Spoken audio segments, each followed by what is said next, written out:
Welcome to the Being Curious Show. I'm Brian Mariani, founder of No Shift Own. And I'm Kelly Wagner, publisher of Edge Magazine. Our show is about curiously connecting teachers and seekers on a wide range of topics in a safe space. Few topics will be off limits, and we have some amazing guests to share with you. Our intention is that our conversations will spark your own curiosity to create a life that lights you up and inspires you to be kind, thoughtful, open-minded to yourself and others. We are on AM 950, Sundays at 2 p.m. and all podcast platforms. So, Brian, what are you curious about today? Pretty much everything, I'd say. We are here with Elizabeth Sullivan. She is a writer, Ayurveda practitioner, energy worker, yoga therapist, all around a magical soul. So tell us a little bit about yourself. How did you get on this adventure of life and get here today? Thanks, Brian. Thanks, Kelly. And thanks, Joan, for being here.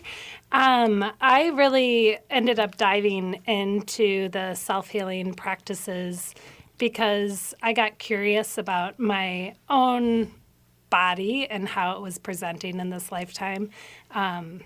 One of the kind of presentations that I had in my adulthood as I was having my kids was alopecia, which from a Western standpoint is unexplained hair loss. But from a different perspective, it can lead you into some of the most magical spaces and places that as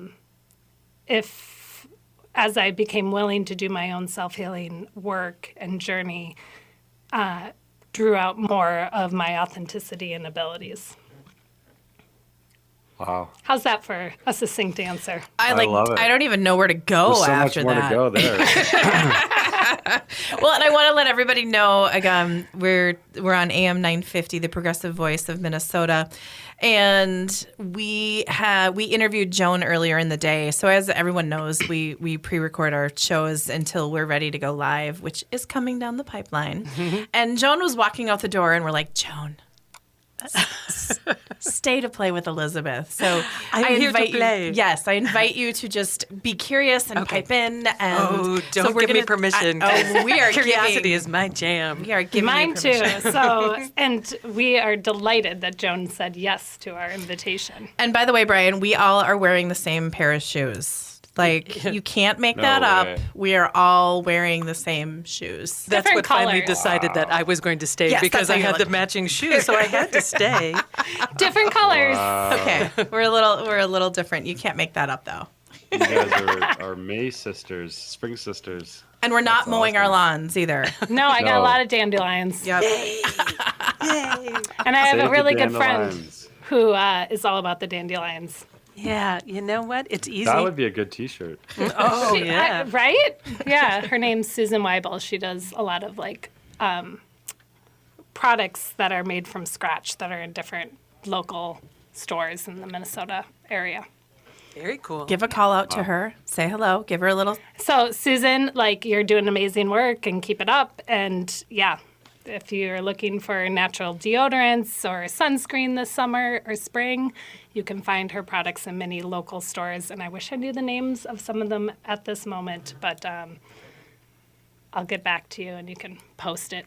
We'll find them. We need to do something on sunscreens because all natural. That's been a big topic. Right? Yeah. Yeah. Because I feel gross when I have Well, it's blocking your bodies. Our body, the word human actually translates into light being. And we want to, shift our frequencies and play with our vibration, right? Yeah. And so you want to be able to absorb the most light you can, both in terms of sunlight, because we have inner suns and inner moons, but also in terms of what we eat. So what we watch, anything we digest, we want it to transform and shift our light and turn it on. So if we aren't thinking of how we ingest or experience light in our systems and our human being and our humanness, we're not stepping into the fullest potential we can as humans. Is this making sense? You're saying that sunlight yeah. is important, and to block it is really blocking something that it's feeding us. Right. And to find out, I'm not saying go out and roast yourself, Yeah. but I am saying that We're haven't. talking about balance. Yeah. Yes. Let's not take it too far here, right? Right. It's like I think what you're saying here, and you're absolutely correct, is it's not about going out into the sun and just getting roasted and getting blistered, and that's just silly. That's harming. But that's harming. Yeah. But to actually go out and experience the sun and let it come into your world in a healthy way is awesome. And we're also saying that there's this narrative that has been told for however long about sunscreen and Banana Boat and these various companies, and I think there's going to be some pretty tragic evidence that comes out, and maybe it's already out, about the chemicals and the damage that these types of products have done for decades and now generations of people. Do you have insight into that, Elizabeth, at all? A little. It's not my area fully of expertise, but I can talk. Part of it. So I'll talk. Basically, the skin is our largest sense organ, right? And it absorbs information. It absorbs nutrients, and part of that is having good vitamin D and that connection to the sun. And then there is if we're blocking our connection to the sunlight, that also affects our circadian rhythm. And so our ability to rest, digest, and experience the fullness of our life so that we can be more present in the now.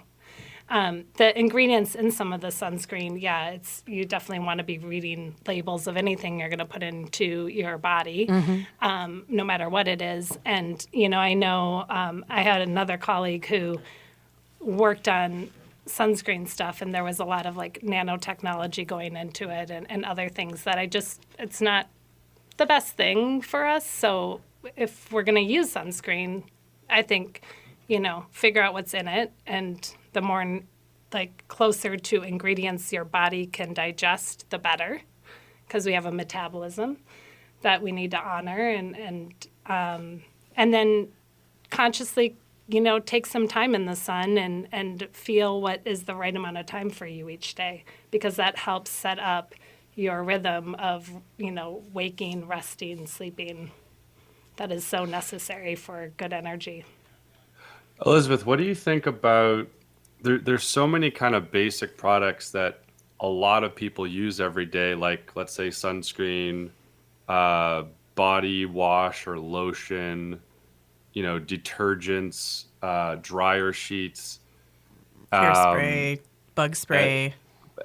and there's some seriously questionable things in a lot of these very basic products that people are using every day.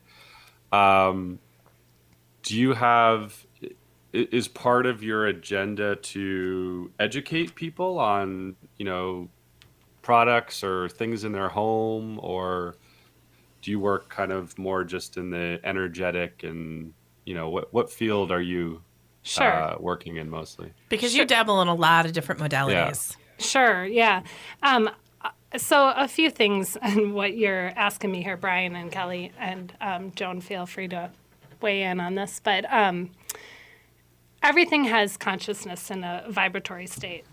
And so in terms of the food we eat, to the products we put on our body, to the products we use to clean our clothes and our house, and the more conscious we are about what ingredients are going in, the more it supports our own consciousness inside of ourselves, being at a higher vibratory state aligned with love, which is where we are moving as a collective, and it's why we're seeing sort of the underbellies of the places that we have been out of alignment and are being asked to come into alignment on. And so one of the things that I'll work with people, my hope is always that people learn how to, our bodies are way more powerful than we've been told. Amen. Yay. That's a big amen on that. Yeah. There's some positive news for everyone today. How about that? And we have the greatest ability to self-heal. And so remove the toxins, remove the cause that are keeping you in a state of imbalance, and step into your fullest potential of self-healing. That is one of my greatest hopes for the people I work with, the people I know and love. And so we'll look at those daily routines, like what are you putting on your body in the morning? What are you putting on your body in the evening? How is that affecting your consciousness? But, it was really funny before we started this show. Joan, I was telling, we were kind of riffing about some of the things we were hoping to share. And Joan shared on her lock screen. Go ahead. Yeah. Your body's ability to heal is greater than anyone has led you to believe. Again, going back to the culture is saying no, you need outside help with that. It's like your body doesn't ask for outside help when it has a cut, when you have a cold. It has an innate healing system. And I always tell each of my grandchildren when they get hurt, I said, remember, you are a healer. I want that to be in their soul. You are a healer. So I just underscore everything you said. And the more we listen, go ahead, sorry. No. I just there is a basic truth that is actually, I think, even more literal, which is that our bodies are actually always in a state of healing, and our body's actual most fundamental, foundational action is to be in a state of healing. And it's always seeking that. It's always to that end. And it's we were talking about this with Joan earlier. It's remembering who we are and having the courage to step into actually the self-discovery of what are the ingredients that I want to put in my body today that are going to serve it to be in a state of healing at an optimal level. And I think people can't even comprehend that they could actually live optimally. Absolutely. But that's available. Yeah. Absolutely. You totally hit that on the heart. So how would you say it in your way and in your methodology around optimal living? Yeah, I mean, it's going to look different for each person, right? Because of our unique gifts and talents and what we're here to do on the planet as we work collectively together toward shifting into those higher frequencies aligned with love. But I feel like it requires us to listen to our body. So we're having a dialogue with our body, not a monologue. That's great. Because a lot of times, our body may be whispering to us, and yet we might blow past it. I know I did for many, many years. Well, let's not blow past the weight of those words right there, because I've actually never heard someone say that. So let's make sure we keep that. Let's not have a monologue with ourselves. Let's have a dialogue.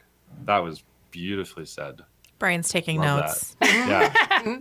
Do I have your permission to use that? I'm going to use that today. Yeah, you absolutely do. I think I actually learned that from one of my teachers too. So, to all the teachers that continue to share wisdom, past, present, future. Absolutely.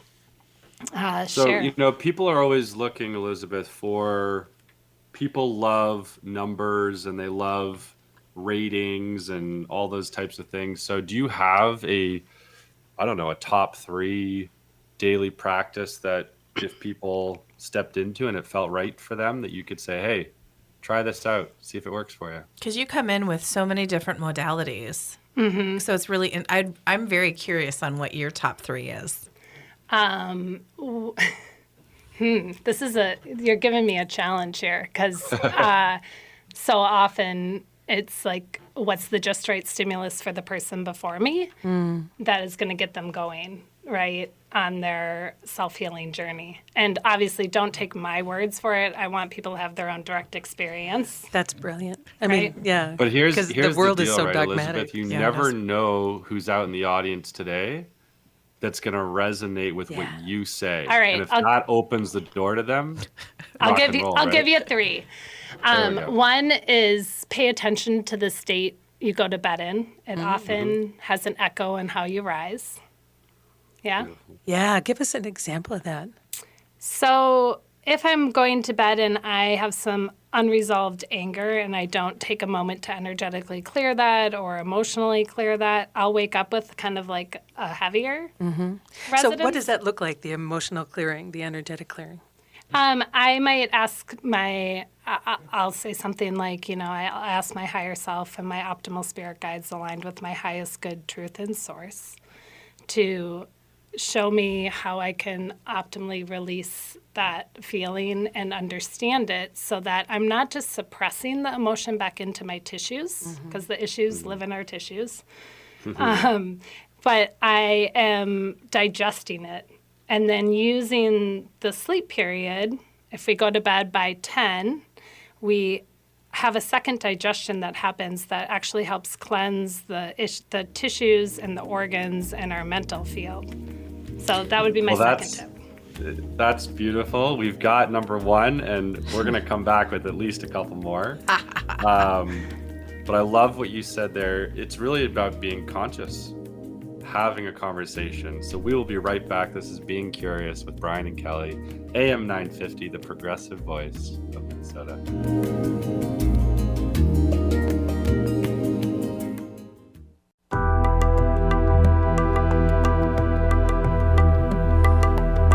Welcome back. Woohoo! Let's go. The energy is pretty vibrational right now, I'd say. All the way here to Boston. And got any, some- I'm got a wearing a rocking Boston crowd here. hat there. I didn't even No, know you I were was in about Boston. to bring that up. Okay, so we're love here it. with Elizabeth Sullivan today. We asked her top 3 things she does on a daily basis. And it's interesting. We're now on Facebook Live. So when we're recording, so anybody that got to see kind of our behind the scenes is going to be flowing with us on this. But bring us back, Joan, to tucking people in bed. Yeah. Well, I mean, Elizabeth was just saying one of the first things is make certain that you feel like clear emotionally when you go to bed. So you rise, lighter and more vibrationally present. And I was thinking, like, for years I would do the news at 10 o'clock, and I ended up quitting. And one of the reasons I quit, I always said that I was tucking people in at night with a blanket of fear, and it didn't feel good to me. And you've given me another reason why that was not a good thing. My prescription would be don't watch the news before you go to bed. I mean, gather in information that you want, but that's a lot for your body to process, I would think, having watched a half an hour of what isn't always good news, what is rarely good news. So we're going to go back energetically when Yeah. you made that decision, Yeah. and we're going to Joan 20 years ago or 21 years ago, and we're all of us, including our listeners, are going to come back and just say good job. Oh, Yeah. Right? Because Thank you did a you. very Thank you. courageous. Yeah, thank so you. going back and saying good for you. So as you're making that decision Thank and you. you're feeling that, Yeah. you now have this like beautiful crowd of thousands of people saying good for you, Joan. thank you. And Instead thank of saying, why did you do that? oh my gosh. Yeah. Well, and I mean, we could also even see, like, if, beautiful bringing us back to that point where Joan makes that decision. And probably your optimal future self was saying, hey, Joan, hop off. Exactly. And I like to think that we all have these optimal future selves that are like pulling us down our life path, saying, like, come on, you can do this. You can be brave. You can make those authentic moments where you feel a misalignment between what you're doing and the words, and you bring yourself back into alignment, like back into that strong midline that allows us to be functional, vibrant beings of light. So bravos. Yay! Yay, me. We're giving high love fives that. in the studio. We're giving high fives. in this. Virtual high fives. Virtual high five over to Boston. So I love that suggestion. And I would say, to Joan's point and your wisdom and intuition and awareness of that moment, like, you are ahead of your time, one. And two, there's a reason that news is on at poignant points of the day. So the most poignant points of shifts of consciousness of the day are dawn and dusk, and then noon and midnight. Now, hopefully we're resting and digesting, but those are poignant times to do practices for ourselves, because the macrocosm of the day is shifting, right? Yeah. And our consciousness is also shifting. And wow. so if we are, instead of tuning into ourselves and doing practices that nourish our state of frequency and being and vibratory state, if we're doing practices at dawn and dusk that actually tune us into ourselves and say, yep, you're in a state of healing, I'm going to do more that allows me to heal, then we are amplifying that. If we sit down and we watch the news at those times and give away our consciousness to the news, it's not that I don't want people awake in the world. It's not that we shouldn't know what's happening. But if we do that, it colors our consciousness. And at an undercurrent, that is what we're riding, even if we shift out. Like it's coloring and imprinting different parts of us. And so I might feel fearful after reading that. And then I try to go to bed and my dreams turn and twist throughout the night, or, whatever might be the case. But maybe not even news. Let's talk about, you can watch on YouTube and all these different, now there's a plethora. Right? There's a plethora. So it is, right. I mean, I can't watch scary movies before bed or something serious. My family makes fun of me because I want to watch just something cheery and happy and very high vibration. Just da-da-da-da-da-da. And they want something serious. And I just am like, I don't have the capacity at the end of the night to even be watching that. That's so cool that you know that and that you do that, but it is negated in our culture. It's like, light, airy, fairy, that stuff. I think it's worth taking a very serious moment to actually qualify what Elizabeth has brought to this conversation, which is that the way that I've best understood it is that most human beings learn their first language through auditory receiving and response, right? That's we actually think about how amazing our brains are. We go from this thing that can barely open its eyes to all of a sudden listening and hearing, and then being able to form a language that then can be sent and received, and we can have a conversation, right? And so think about how powerful our brain is, and now translate that to your environment every single day. That's how serious it is, the content that you're bringing into your body, that you're actually listening to every single day. That the same way that when you were a child and your brain wrote the program, okay, English language or French language or whatever, your body is actually listening and writing programs into your brain. And if you're not careful, there could be a program running your life that is negative, disaster focused. I mean, people think well, why do these bad things keep happening? Well, if you're watching the news every day and your entire program in your brain is accidents always happen and all these terrible things always happen, you're gonna attract it. It's just very. I'm so happy we're having this conversation because, to your point, Elizabeth, about one of the most fundamental practices you do, it's when do a lot of those programs really get infused? Is at night. Absolutely. Is when we have those moments of silence and your body's taking in everything that happened during the day. So And kudos to you for bringing that up. Yeah. Even if nobody does anything else and just changes that one thing, that can have a huge shift. It's almost like everyone's carrying shopping bags, and you just need to put the shopping bags down for the night. Right. Clear them out. You can pick whatever you want up to tomorrow. It's all good. Yeah. Well, and what are we consciously picking up and putting down? You know, like, so starting to like. And sift, is it yours? And is it ours? And even like when I was in grad school, I worked in hospice for a while, and one of the last senses, Brian, to leave when we're transitioning from one state to another, right? Because that's what death is one state to another, is the auditory. So after all the senses are closing down in that transformation that we named as death, and the last sense, the lightest, most subtle sense, is hearing and sound. And that is one of the last things to leave. So even when someone's more unresponsive, they can still hear.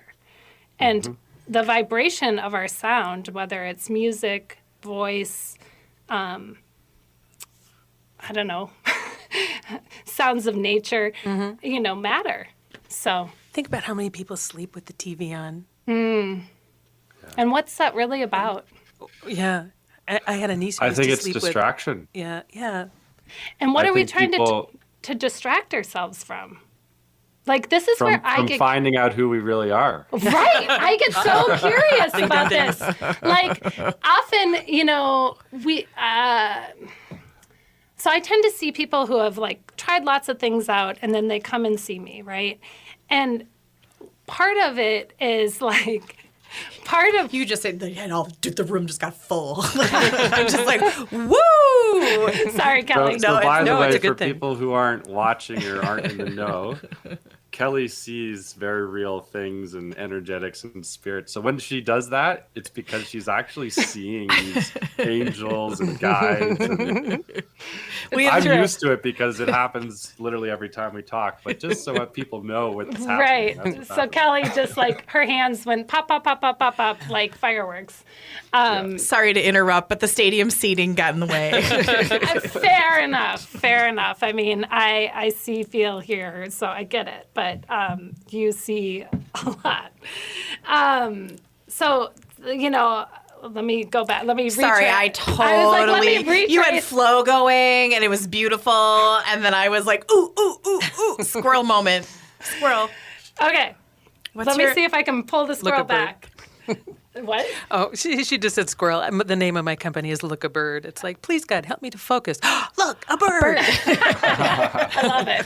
I love that. Yeah, now we're on a completely different And we're tangent. done. Okay, I'm sorry. it's all you.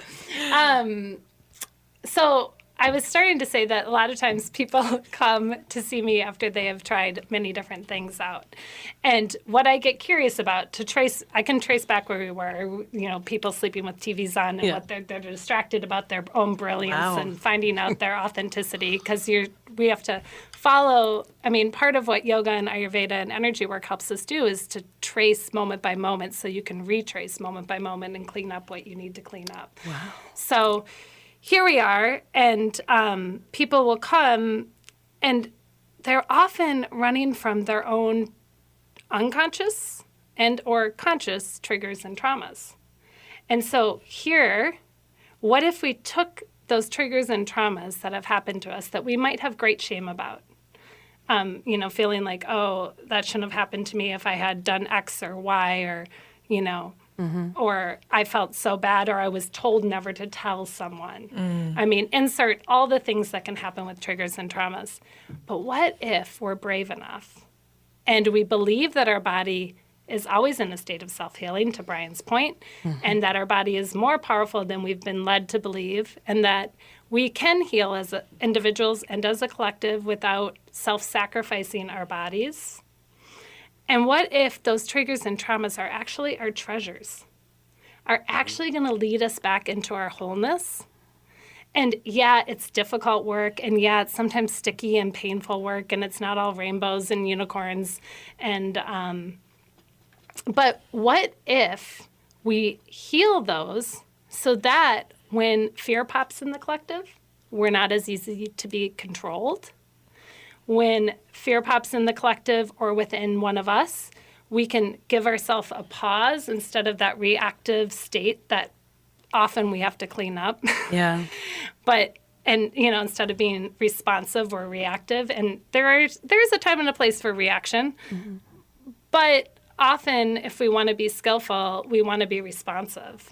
And if there are triggers and traumas that are running us, that either that we're brave enough to look at, it leaves, the traumas and triggers leave, and our consciousness, which is total light, we put the coloring on our consciousness because of our ancestral patterns or our belief systems or our karma or our trauma or our emotions. But that consciousness gets to come back and take a seat in the body instead of the trauma or the trigger that's been taking up a lot of space, and we might be living in our peripherals. When you said that, it just felt so expansive, to be able, to move out that's the blocks. The essence of all of it right there. It's like, it's in that moment of being a human being, having traumas, having things that happen. We've all got stuff.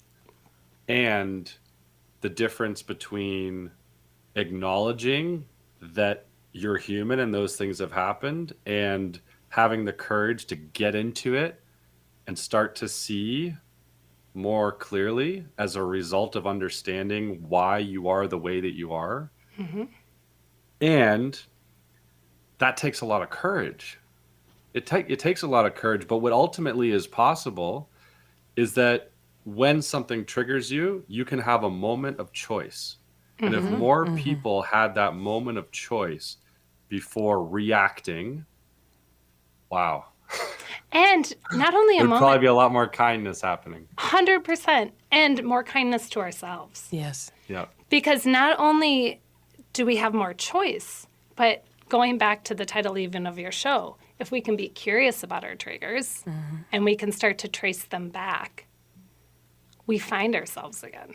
Yeah. And the only one it benefits, I'm willing to go out on a limb and say the only one it benefits for us not to heal our own triggers and traumas are any of the people who did that to us.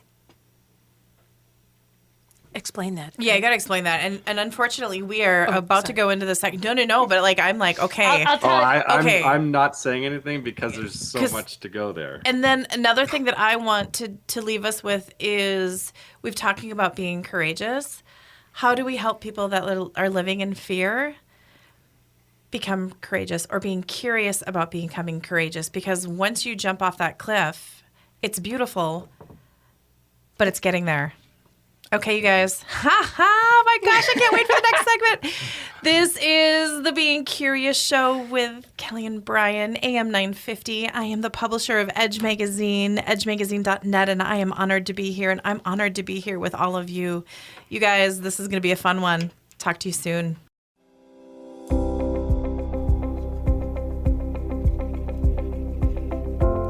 Welcome back. Whew. We are vibrating here with an incredible conversation. We are so just honored to have Elizabeth Sullivan with us. We have, of course, Brian and Kelly. We have Joan. I hope everyone listened to Joan's interview already. It was freaking fantastic. So let's just dive right back in. We are looking at this conversation around maybe how, if someone's out there and they're going, this is all kind of new information to me. Right. What's the invitation? What's maybe that first step, Elizabeth, in your own experience or what you've read or learned? Because it's overwhelming. Okay, It's a lot. let me try to simplify it a bit, and you guys can help me maybe.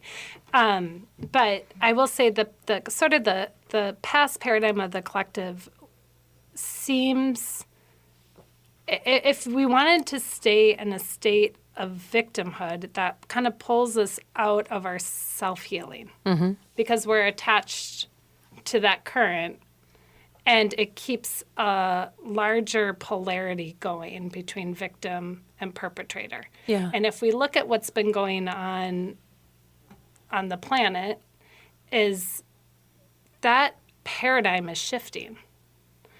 And if we step into, we have the ability to self-heal, and our bodies are more powerful than we've ever given them credit to, then, and we step out of that paradigm a bit and realize that we can survive and even thrive. That's a very different space. So for me, where I got curious is like, why is my alopecia presenting? I went to some of the best places. I went to Mayo. I went to some of the best top people in the country. The only one that could really start to answer that question was me. If the issues are in our tissues, and if our tissues are this representation of our body, which is the densest form of energy, and not just all the energy that Kelly's witnessing in the studio, then we get to get curious and have that dialogue with ourselves. And sometimes we need the support of practitioners or people or loved ones. And sometimes we need the space and the bravery to take that inward journey. And sometimes it's both and. I think that's such a good point. If I were just to kind of speak from my own experience, it's like I would encourage people to not do it alone. That was a Absolutely. huge step in the right direction for me, to not do it alone, to seek out a practitioner or a friend or a mentor to help open that door. And also I think one of the most beautiful parts about being human is imperfection. And I think people want to get on a 30-day program, whether it's for diet or happiness or whatever, and they just are like prescribing an outcome to themselves. And if they don't achieve it, it's a failure. And that just creates a whole other negative cycle that's actually then imprinted and deepened in your own DNA. And then that just repeats itself out potentially for a lifetime. Whereas if you have ever, eaten good food or maybe started practicing meditation or gotten into a new relationship with someone that really lights you up, and then you look at the things that started to happen in your life, and then 5 years goes down the road, but you actually reflect and go, wow, that 2 week period where I really gave myself some love, I got that job that I was really looking for like a month later. And maybe in the experience of being alive with everything going on, it's hard to keep track of all that. But if people just simply will have enough courage to take one step in the right direction and then not be so self-diagnosing in a negative way on what success is or what accomplishment is, and start having that dialogue, to your point earlier, around, am I happy? What makes me happy? There's a great question for us all to ask. What actually makes me happy? Because I think a lot of people are like, well, the magazine's telling me that the six pack is what's going to make me happy, but does that actually make me happy? I'm not so sure. I got good news on that one, but yeah, go ahead. No, please, I want to know. The good news on the six pack is from a somatic point of view, which is how our muscles and nervous system work. A six pack on one side is overly strong, and on the underside, it's overly weak. So you want to learn to contract that six pack and then lengthen that six pack. Anyway. Oh, that's Yeah. my problem. Huge. I'm giving up my quest for a six pack. Oh my But I know gosh. that wasn't the point of what No, you I were love just that. bringing forward, Brian. The No, I point- love that though. It just helps like solve one of those things. Everyone has these ideals, and it's like, I think that's a really important point, Elizabeth. It's like inviting everyone to just take a deeper dive. Like if you hear something or you read something, maybe don't take it on face value. Like do some of your own research. Yeah. Talk to some different people who might have different perspectives on something. That's Yeah. kind of a cool one. So, how do you help people go from curiosity to being courageous and looking in the mirror? Because I know you work with a lot of different people with a lot of different needs, desires, goals, etc. I think one of the great invitations before us and is like, how do we take small steps? Yeah. So you don't have to like drink it whole all at once, but how do we take small steps and, start to get curious about like whatever is presenting in your body or in your mind. And, there are four things you can ask when something presents, but is it true? Is it kind? Is it necessary? And is it the right time? Those are great questions. Those are great questions. Yeah, I love that. And That should be a little card, like a little laminated card. But that would be a good app. it would be a good app. like- It's those first three are the Sufi, I believe Sufi gates, if I'm recalling the source accurately. And then the fourth one is, I think, just as important as the first three, because sometimes it's not the right timing to bring something forward. Would you mind saying them quickly again? Yeah. Just because Is it true? is it true? Is it kind? Is it necessary? And is it the right timing? Wow, those are great.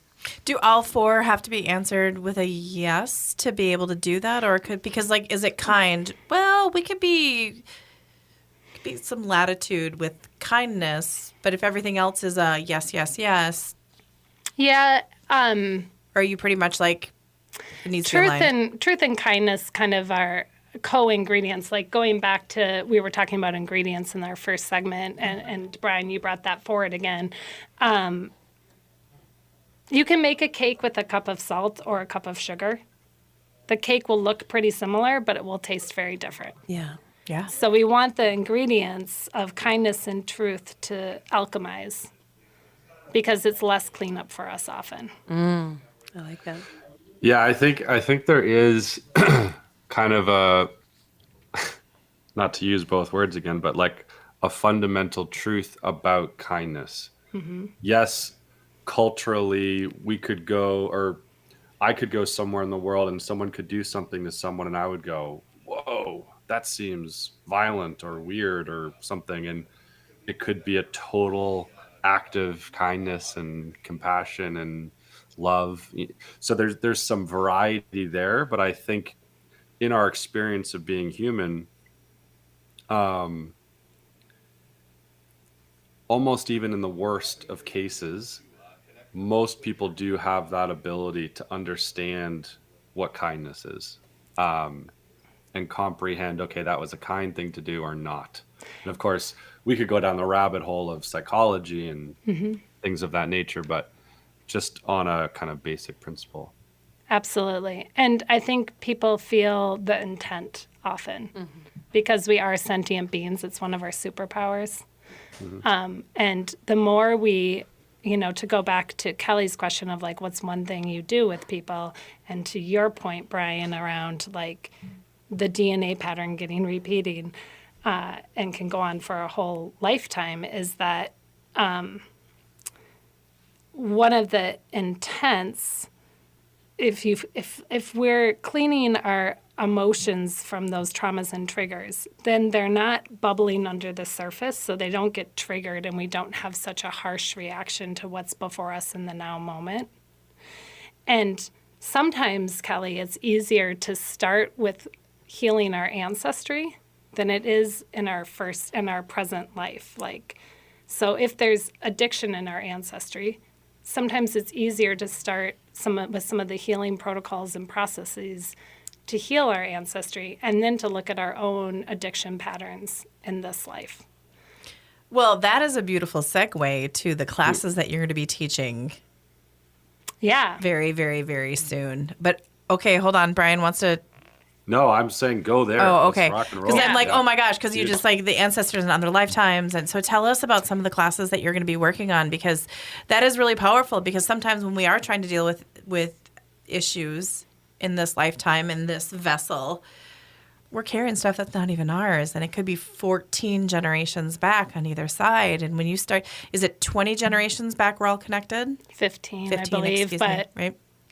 So tell us about we're always learning more about epigenetics and how that influences our genes and our DNA. Yeah. That's astounding, though. I know, Yeah. isn't that? So yeah, Kelly's bringing forward. I teach a series of energy classes that Kelly also knows, and we learned from Maureen Higgins. And I've been teaching them for probably the last 3 or 4 years. And I have a new, it goes from entry level to like level 1, level 2, level 3. And I'm starting level 1 again in the fall. That it starts with developing your intuition, because we've been told not to pay attention to our intuition, and yet we have it in spades. And if we're really going to step into our fullest potential as humans, we need to tune into the intuition and the data and not just disown what our body is saying, what our gut is saying, that gut knowing, yeah? And it leads into healing our connection to the collective shadow, which also informs our individual shadows, and ancestry and other lifetimes, because honestly, like, our soul is larger than this vessel in human form, yeah? And so it's expressing in many places and spaces. But if I work on healing and being the fullest potential as human, and this representation of my soul, I can positively impact the places my soul's expressing in other areas. I see the pebble into the beautiful lake, and it just has this ripple effect. Right? And then as I do that, there's a vibratory reflection back of, the mastery that my soul carries can come in and support me. Anyone can learn the work and use it to heal themselves and others. And healing our ancestry is quite potent because of 14 generations backwards and forwards in time it impacts. If you think about history of 14 generations, just looking back at what people How perceive long as ago was that? the global history, it's like, oh my God, the trauma that would be embedded in that ancestral line, that would just be part of your makeup. Yeah, and the lifetimes we get to heal where we were the lesson givers. Yeah. Or we maybe weren't our best selves, and it's still having an imprint on us. Like, that's big work and beautiful work to be able to do. And it's an opportune time to do it. Yeah, Isn't it, because energetically? the more light each of us holds, the more the collective shifts out of fear and into the love vibratory state. So I would say be curious when you notice fear arising in you or the collective. See if you can slow down and trace your triggers back. Pay attention to how you go to bed at night and how you wake and what practices you're putting in there for yourself. What are the two other things before we wrap up? Two other things before we wrap up. Eat food that is in season and whole foods. Good. And move your body in a way that brings you great joy, however that looks. Big Love that. applause. Those I just went in such all good these different things. directions. Yeah. That was fantastic. So here's really the invitation for everyone out there listening. Seriously, check out Elizabeth. Go to her website. Go to her website. Get in touch with her. Have a conversation. Get curious about yourself. Elizabeth, what's your website? www.elizabethsullivan.love. Beautiful. Sorry, Brian, I didn't mean to cut What you a off, but I website. wanted to make sure I got that in. Because they're like, go see Elizabeth. And I can see people are like, okay. And there's. It'll be in the notes of the show. Oh, Yes, it'll be right there. Brian, you know how much I adore you, man. Thank Elizabeth, you. you are an absolute light. And thank you for inviting everyone to just be a little bit more conscious of their own self-love so that they can be that for other people. Thank you, everyone, for joining. This is Being Curious. I'm Brian. That's I'm Kelly. Kelly.